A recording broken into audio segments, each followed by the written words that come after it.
අපි කොයිතරම්නම් අඬනවද? කොයිතරම්නම් වැළපෙනවද?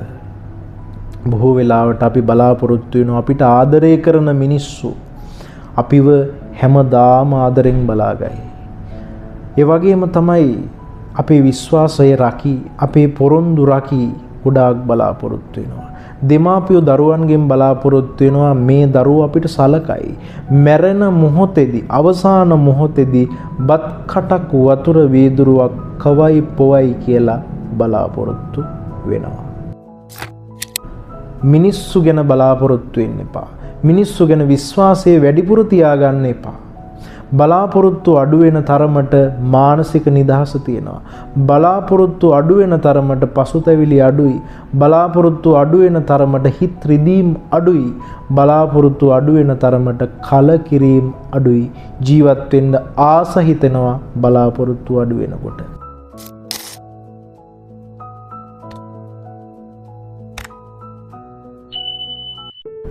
හැම දිනාටම සුබ දවසක් ප්‍රාර්ථනා කරනවා.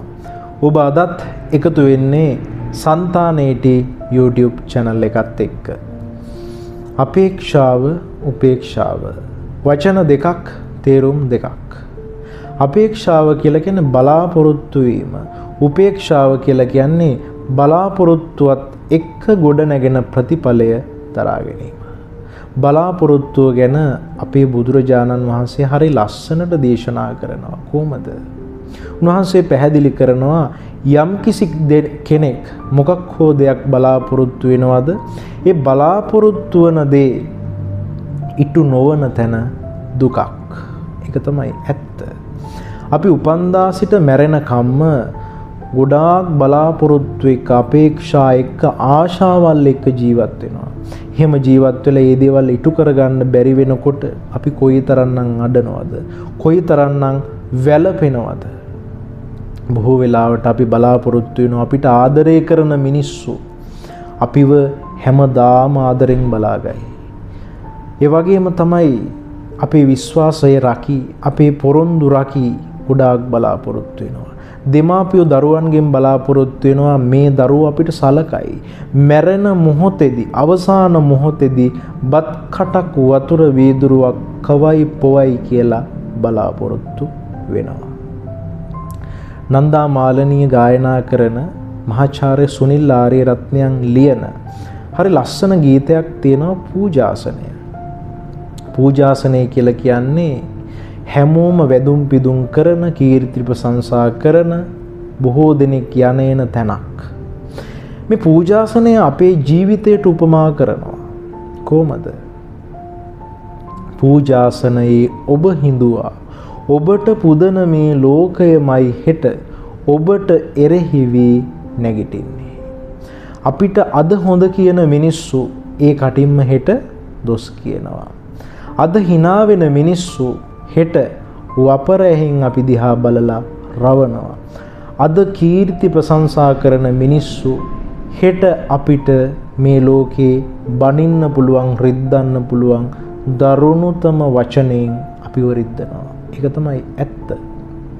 ඊළඟට කියනවා ඉසුරින් කිත් යසසින් බබලනදා ඔබගේ බැනුමත් ගීයක් වේ.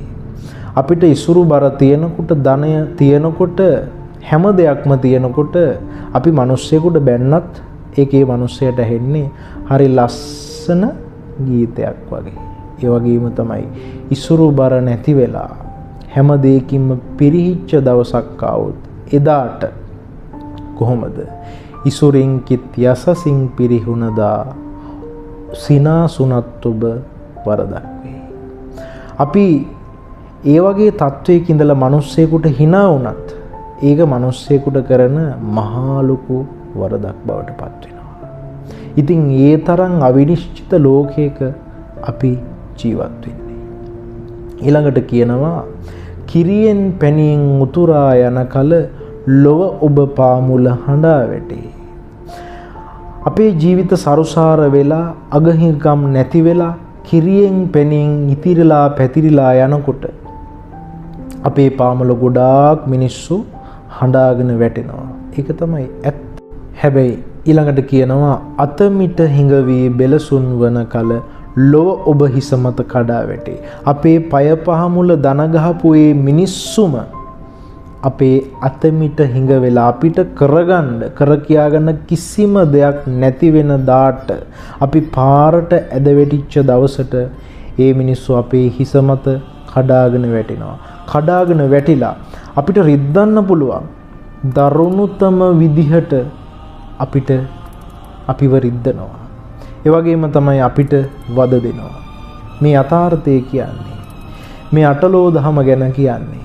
ඒක නිසා ජීවිතේ කවදාකවත් මිනිස්සු ගැන බලාපොරොත්තු වෙන්න එපා. මිනිස්සු ගැන විශ්වාසය වැඩිපුර තියාගන්න එපා. බලාපොරොත්තු අඩු වෙන තරමට මානසික නිදහස තියෙනවා. බලාපොරොත්තු අඩු වෙන තරමට පසුතැවිලි අඩුයි. බලාපොරොත්තු අඩු වෙන තරමට හිත රිදීම් අඩුයි. බලාපොරොත්තු අඩු වෙන තරමට කලකිරීම අඩුයි. ජීවත් වෙන්න ආස හිතෙනවා බලාපොරොත්තු අඩු වෙනකොට. බලාපොරොත්තු අඩු වෙන තැන සතුට වැඩි වෙන තැනයි. තවත් අලුත් දවසකින් හමු වෙමු. එතෙක් ඔබට සුබ දවසක් ප්‍රාර්ථනා කරනවා.